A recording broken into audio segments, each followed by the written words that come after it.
So I've always been open-minded and spiritual. My father was very spiritual, so it's the way that I grew up.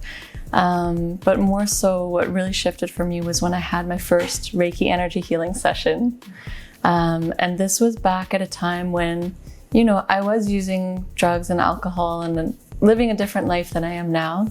And my Reiki healer at the time, she really helped me to clear my aura, clear my mind, clear my energy. And I just felt so like myself. Like I felt like, wow, this is what I'm supposed to feel like. I had no idea how good and connected that I could feel because I was a little bit in a cloud of haze and wasn't eating healthy and just stress, anxiety, drinking, weed, all that stuff.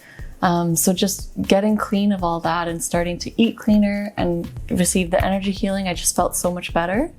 And right away, I just thought, wow, I need to learn more about this and share this with other people. And that was the inspiration just of my own healing and transformation and wanting to overflow that to others. Além de ser terapeuta holística, Katie é também formada em psicologia e liga estas duas vertentes na sua abordagem. Uma não faz sentido sem a outra.